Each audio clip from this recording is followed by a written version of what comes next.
이렇게 화사한 봄날과 함께 여러분의 모습을 보니 여러분의 모습 속에서 봄꽃 냄새가 나고 벚꽃 냄새가 나고 꽃가루가 뿌려지는 것 같습니다. 너무너무 감사합니다. 봄이 되니까 사람들은 대부분 정원도 좀 가꾸고 싶고 단장하고 싶고, 그리고 또 가정의 살림살이도 좀 이렇게 이동시켜가지고 좀 뭔가 변화를 주고 싶고 그럴 때입니다. 그럴 때에 신앙생활도 마찬가지입니다. 봄이 되면 신앙의 텃밭을 좀 예쁘게 단장하고 그러고 싶지 않습니까? 그래서 누구든지 이 텃밭을 아름답게 가꾸고 싶어 합니다. 뭐 잡초밭을 가꾸고 싶다 그런 분 계십니까? 그런 분 아무도 없을 것입니다. 우리 정원에는 금년에는 이런 꽃을 심어야지, 저런 꽃을 심어야지. 아마 정원이 있는 분들은 그렇게 이해할 것이고, 화분을 키우는 분들은 이 꽃 한번 갖다 놔봐야 되겠다라고 생각을 하게 될 것입니다. 며칠 전에 제가 좋아하는 그 목사님에게 제 아내가 집에서 예쁘게 꽃을 이렇게 해가지고 스프레이 뿌려가지고 그 꽃을 화분을 예쁘게 단장해가지고 이제 우리 교회 방문했을 때 제가 같이 전해드렸거든요. 어머나! 그러고 한참 쳐다보더라고요. 이 꽃은 참으로 아름답습니다. 신앙의 꽃도 아름답게 피어야 되지 않겠습니까? 신앙의 꽃도 잡초밭이 되어서 되지 않지 않겠습니까? 그래서요, 요즘 많이들 여러 상황들이 좋지 못하다, 아니면은 좀 어렵다, 뭐 이럴 때에는 가급적이면은 좋은 꽃을 피우기 위하여 서로서로가 좋게 이야기하고 그런 것이 참 중요합니다. 나라가 정말 얼마나 위기 가운데 있습니까? 혼돈스럽잖아요. 이럴 때 우리가 해야 될 일이 뭔가요? 계속적으로 희망의 이야기들, 소망의 이야기들, 격려의 이야기들, 위로의 이야기들, 이런 것들이 많이 오고 가야 되는데, 이럴 때일수록 민심이 흉흉하니까 그 흉흉한 틈을 타가지고 사단이 우리의 입술을, 우리의 생각을 깨트려가지고 오히려 이 격려와 희망의 메시지가 전해져야 될 곳에 오히려 비판과, 그리고 그곳에서 어우러지고 파괴적인 그러한 일들이 일어나서 되지 않는다는 것입니다. 그래서 저는 언제나 이런 어수선한 때에는 하나님의 말씀을 전할 때도 좀 최근 들어서 여러분들에게 계속 위로의 메시지가 아마도 제 개인적으로 준비를 하고 또 여러분에게 전했을 것입니다. 이럴 때는 자꾸 세워줘야 돼요. 이럴 때는 자꾸 위로해줘야 됩니다. 이럴 때는 자꾸 품어줘야 돼요. 이럴 때 책망하고 그래버리면 더 기가 꺾이잖아요. 이럴 때 자꾸 붙잡아주고, 이럴 때 자꾸 세워주고. 왜냐하면 오늘 하루가 우리의 삶이 전부가 아니기 때문에 우리에게는 또 다른 내일이 있는 줄로 믿습니다. 그래서 여러분 목장에도 모이면은 여러분의 목장의 소재가 뭡니까? 이야기하는 대화거리가, 중요 대화거리가 뭔가요? 희망의 주제가 되기를 주님의 이름으로 축원드립니다. 격려의 주제가 되기를 원합니다. 위로의 주제가 되기를 원합니다. 가족들이 모이면 무슨 이야기합니까? 그저 둘러앉아가지고 한숨만 쉬십니까? 이럴 때일수록 긍정적이고 희망적인 주제를 가지고 가족들 오손도손 이야기하시기를 바랍니다. 오늘 본문에도 저는 오늘 이 말씀을 통하여 제발 이렇게 한번 해보자, 그러면 놀라운 하나님의 축복이 기다린다. 다 같이 한번 따라 하십시다. 이렇게 하자.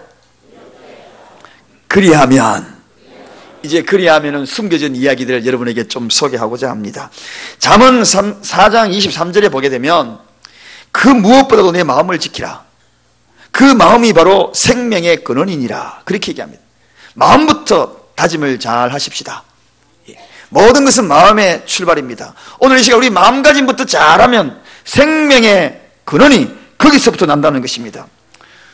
그래서 이 마음을 조율을 잘해야 돼요. 어수선한 마음을 조율을 잘해야 돼요. 기울었던 마음들을 반듯하게 조율을 잘해야 합니다. 이 조율이라는 것은 악기를 다루기 전에, 악기를 다루는 사람들은 누구나 소리를 들어봅니다. 이거 이상하구나. 이상하면 제대로 연주가 안 나오거든요. 얼마 전에 우리 교회에 피아노 소리가 좀 이상하다 그래가지고 조율했는데 왜 그러지? 그러고 난 다음에 전문가를 불러서 확인해 보니 요만한 몽땅 연필이 그 속에 딱 들어있는 겁니다. 세상에 몽땅 연필 하나만 그 들어있어도요, 이 피아노가 제대로 소리를 못 내는 겁니다. 그래서 수시로 이 속에 들여다봐야 돼. 수시로 내 마음속에 들여다봐야 돼. 생명의 근원이 거기에 있기 때문에 아름다운 인생의 하모니가 울려 퍼지는 그런 아름다운 멋진 연주가 되기 위하여서는 내 마음가짐이 참 중요하다 하는 것입니다. 그래서 오늘 저는 네 가지를 통하여 이렇게 한번 하자. 그렇게 하면 하나님이 놀라운 축복을 우리에게 허락하여 주실 것인데, 제 이야기가 아니고 성경에 있는 이야기를 점청법으로 하나 둘씩 이렇게 단계별로 올라가면서 저와 여러분이 귀한 은혜를 나누고자 합니다. 첫째, 우리 1절 한번 다 가보겠습니다. 오늘 읽었던 본문 1절 다 같이 한 목소리로 함께 읽습니다. 시작. 내 아들아, 나의 법을 잊어버리지 말고 내 마음으로 나의 명령을 지키라. 2절로 갑니다. 그리하면 그것이 너로 장수하여 많은 해를 누리게 하며 평강을 더하게 하리라. 많은 해라는 것은 연수를 더하고 장수하는 그런 해를 의미합니다. 여러분, 오늘 여기에 가만히 보면 하나님의 법을 잊지 않고 잘 한번 지켜봐라. 하나님 말씀 그대로 한번 해봐라. 제발 한번 해봐라. 아들아, 엄마 말, 아빠 말 제발 한번 들어봐라. 그리하면 네가 어떻게 될지 아니 하면서 우리 부모가 자식에게 일러주듯, 오늘 하나님이 저와 여러분을 향하여서 아들아, 딸아, 제발 이거 한번 지켜봐라. 그리하면 오늘 장수의 복과 평안의 복을 허락하여 주신다. 그렇게 약속하고 있습니다. 여러분, 세상의 법도 지키는 것 중요하지만 이 세상에 가장 우등된 법이 있다면 그건 바로 하나님의 법이거든요. 오늘 저와 여러분에게 그 하나님의 법은 더하지도 말고 빼하지도 말고 거기에 있는 그대로, 성경에 있는 그대로 우리 한번 해보자는 것입니다. 해보지도 않고 안 된다고 이야기하지 말고 하나님 주신 그 말씀을 아들아 한번 해보자, 딸아 우리 한번 해보자. 사랑하는 교회여, 성도여, 우리 사랑교회 오늘 이곳에 오신 모든 분들이요, 그렇게 한번 해보자는 것입니다. 그리하면 너로 장수하고 많은 해를 누리게 되고 평강의 복을 더하여 주신다. 눈물이 나도 좀 한번 해보자. 그거 좀 지키기 어려워도 좀 괴로워도 한번 해보자. 성경 있는 그대로 우리 한번 해보자는 것입니다. 일단 한번 해보자는 것입니다. 해보지 않고 좌절하지 말고 일단 한번 해보자. 일단 한번 해보시라니까요. 일본의 대표적인 자동차 회사, 우리나라 대표적인 자동차 회사가 있습니다. 제가 이 자리에서 이야기하면 광고하는 것 같으니까 광고하지 아니하고, 우리나라에도 대표적인 자동차 회사가 있고 미국에도 대표적인 자동차, 해외니까 이야기합니다. 포드 같은 대표적인 회사가 있고, 일본 같으면 도요타 같은 회사가 있습니다. 도요타의 경영 이념이 있습니다. 다 같이 한번 따라합시다. 먼저 해보라. 제가 뭐 도요타 사장도 아니고요, 뭐 경영 이념을 이야기할 리도 없습니다. 오늘 말씀과 한번 잘 생각해요. 일단 한번 해보자는 것입니다. 하나님의 말씀 그대로 빼지도 말고 더하지도 말고 일단 한번 해보자. 그러면 이런 복을 받는다. 사랑하는 여러분, 일단 말씀대로 한번 해보자는 것입니다. 어려운 일이 있어도 일단 말씀대로 한번 적용해보자는 것입니다. 좀 융통성이 없어 보이고 답답해 보여도 일단 말씀대로 한번 적용해보자는 것입니다. 베드로, 여러분 베드로가 어떤 사람입니까? 프로입니다. 프로. 베드로는 고기 잡는 데서는 최고 권위자 아닙니까? 어릴 때부터 바닷가의 어부 출신이에요. 그런데 어부도 아닌 사람이 여러분 베드로에게 고기 어떻게 잡아라 그러면 말 제대로 듣겠습니까? 내가 더 잘하고 프로인데 택도 없는 소리 하지 마라 그러죠. 그런데 어느 날 목수 출신 한 청년이 오더니만 베드로에게 이야기하는 겁니다. 밤이 맞도록 한 마리도 못 잡아가지고 이제 물때가, 고기가 오지 않는 물때인가 보다. 그 물을 다 씻어가지고 어깨에 짊어지고 가려고 하는데, 이보시오, 조기 깊은 데 가가지고 그 물 한번 내려보시오. 그렇게 이야기합니다.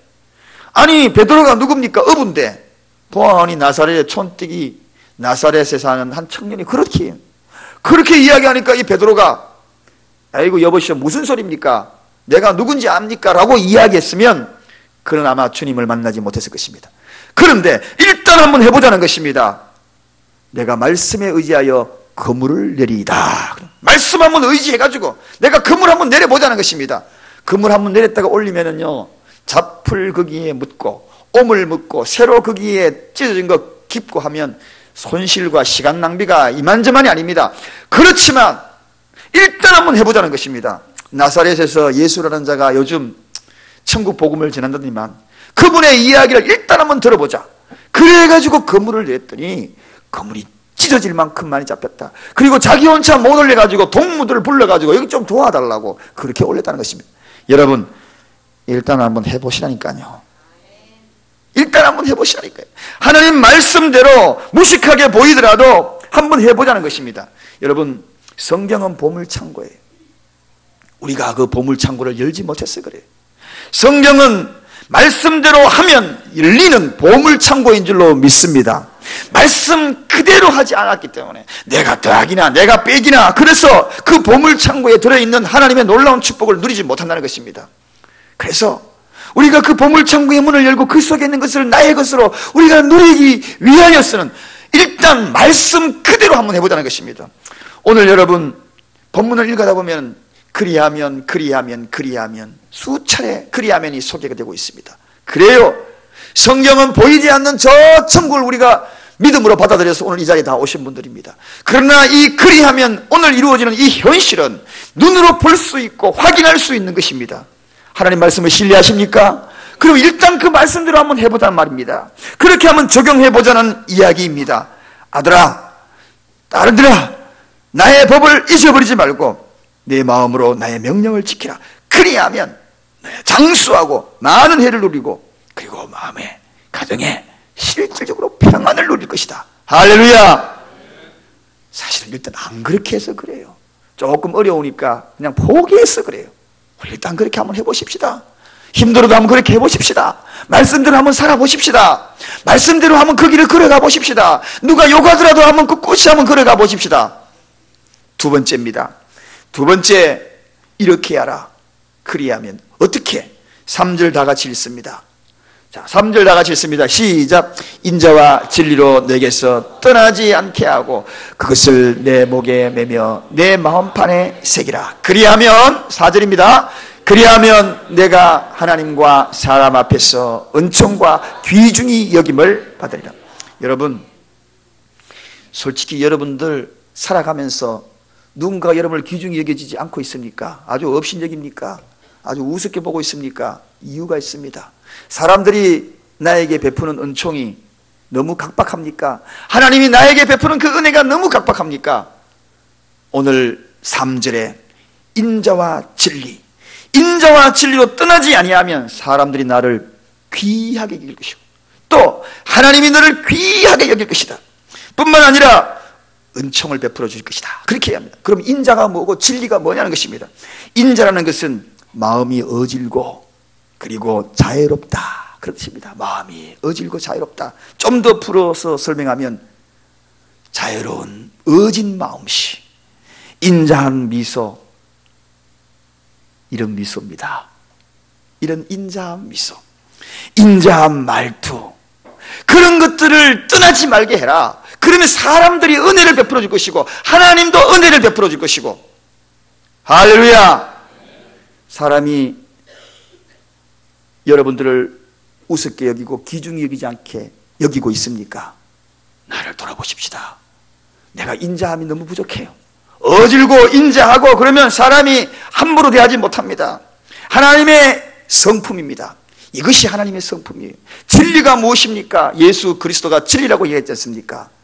묶어서 이야기하면 인자와 진리는 곧 하나님의 성품인 것입니다. 할렐루야. 그러므로 하나님의 성품을 우리가 닮아가려고 하면 사람들이 우리를 귀중히 여긴다. 하나님의 성품, 하나님의 그 인자함, 어질고 용납하고 안아주고 예쁜 마음씨 가지고 그리고 착한 미소를 띠고 인자한 미소를 띠고 그런 마음이 곧 하나님의 마음이거든요. 그런 마음을 가지고 있는 것, 그것이 뭔가? 그런 마음을 가지면 반드시 하나님의 은총을 베풀고 사람도 은총을 베푼다는 것입니다. 사람도 귀중히 여긴다는 것입니다. 오늘날 교회가요, 왜 그런지 아십니까? 이 인자와 진리 앞에서 제대로 활용을 하지 못하고 있기 때문에 그렇습니다. 그래서 사람들 앞에 짓밟히는 겁니다. 교회가 업신여김을 당합니다. 성도가 세상에 짓밟히는 이유는 다른 것 아닙니다. 인자함이 없어서 그래요. 교인들이 너무도 지독해요. 성도가 너무너무도 마음들이 각박해요.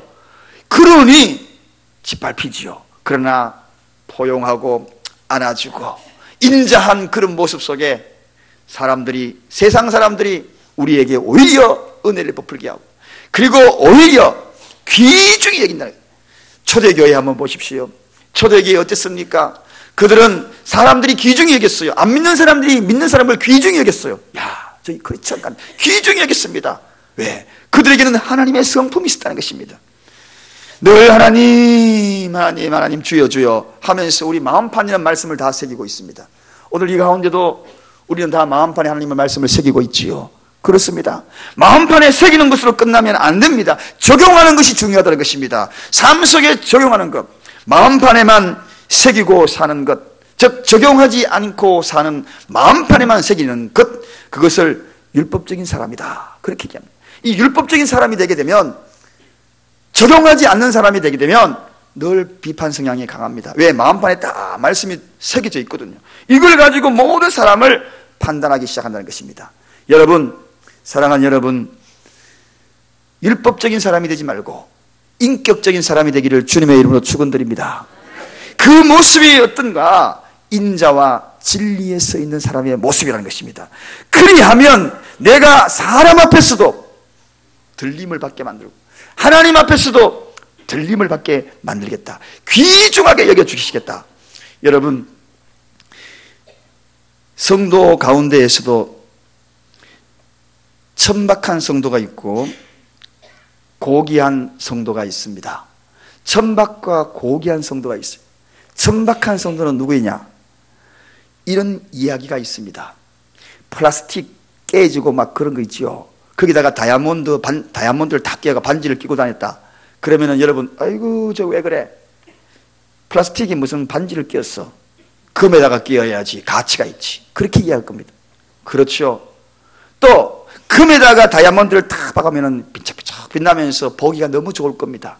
똑같은 다이아몬드지만 플라스틱에 박아놓으면 아주 천박해 보여요. 그러나 금에 다이아몬드를 박아놓으면 아주 고급화 보이고 고귀해 보여요. 여러분, 이것이 무슨 이야기인가? 성도들도 천박스러울 수도 있고 고귀할 수도 있다. 여러분, 어디에 선택하겠습니까? 오늘날 하나님 앞에 인정받고 귀중함을 받을 수 있는 것은 세상 사람들이 성도를 향하여 천박하게 대하고 있습니다. 왜 그렇습니까? 하나님의 성품들이 다 무너져서 그래요.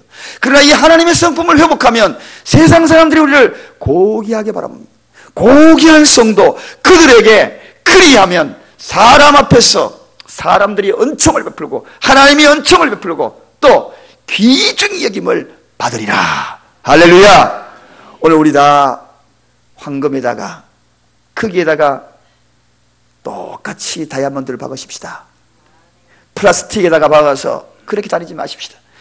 주님은 오늘 이러한 모습을 베풀 때에 고급한 성도, 고귀한 성도가 되게 될 줄로 믿습니다. 세 번째입니다. 자, 어떻게 하면?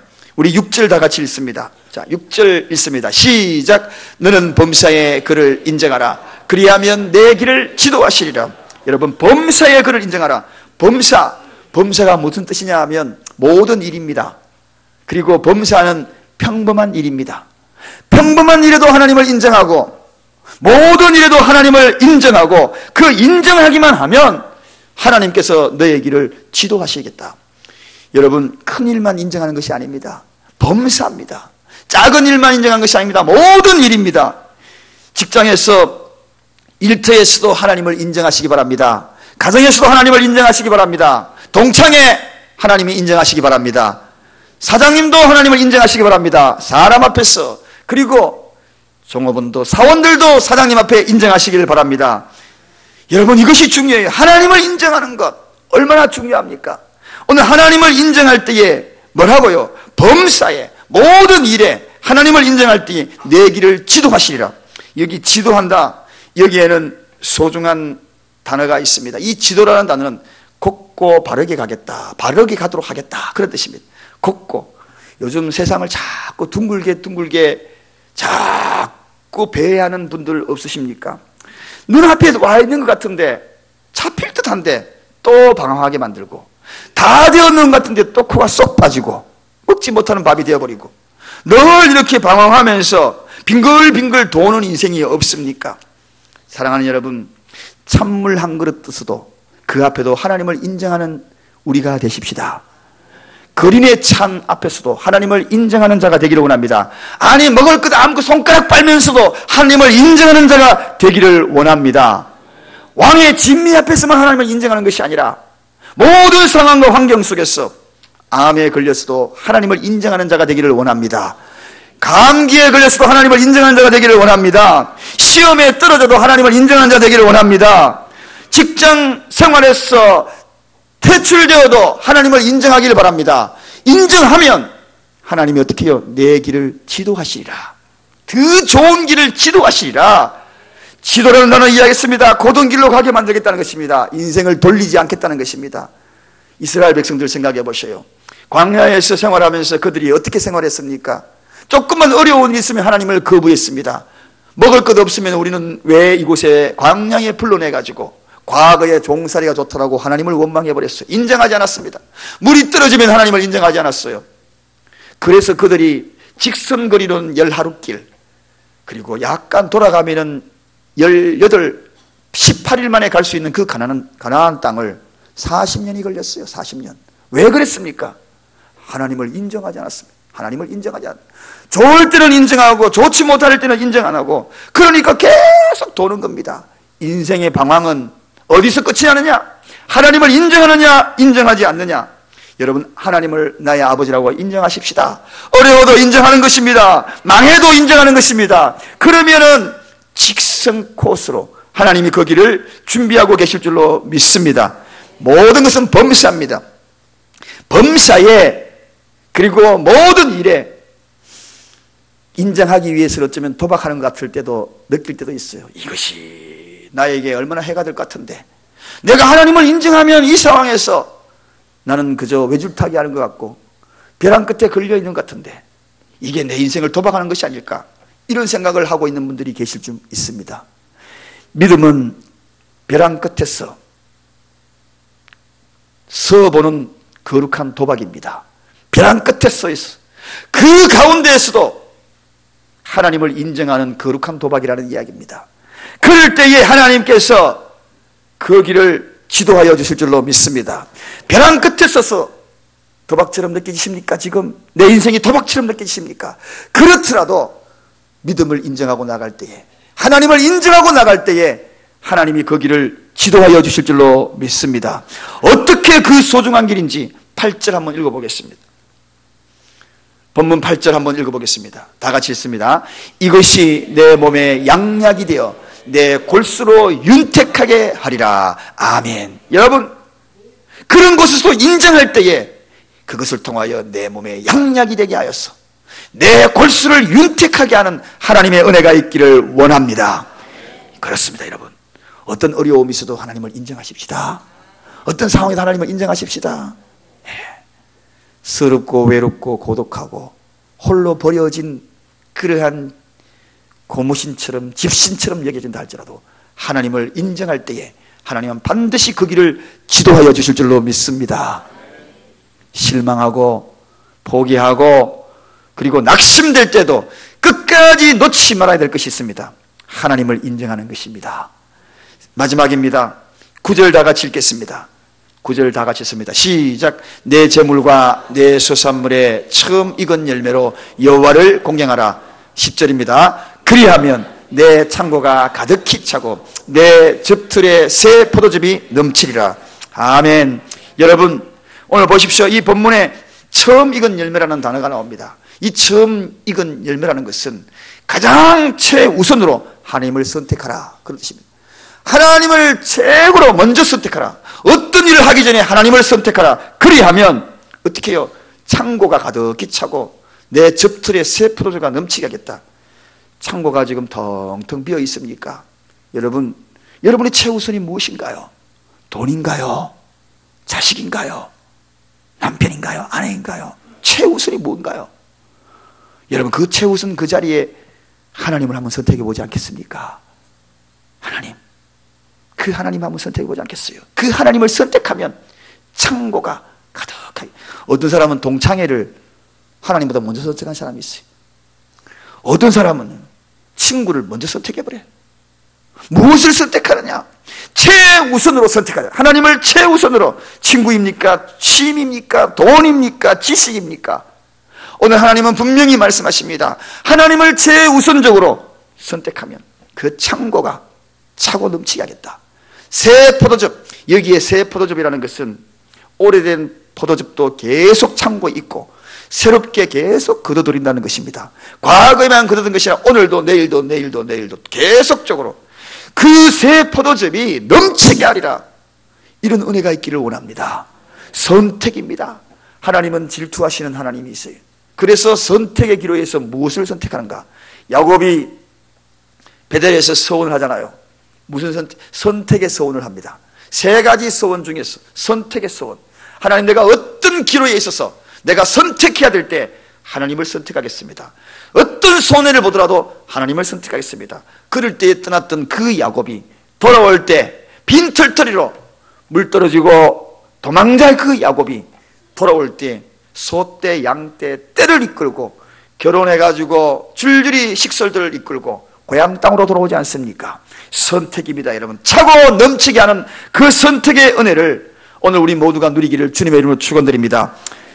이렇게 하라. 그리하면 어떻게 해요? 말씀 그대로 한번 해보자. 먼저 말씀대로 한번 해보자. 그러면 장수와 평강의 복을 누린다. 이렇게 하라. 어떻게 해요? 하나님의 성품을 한번 닮아보자.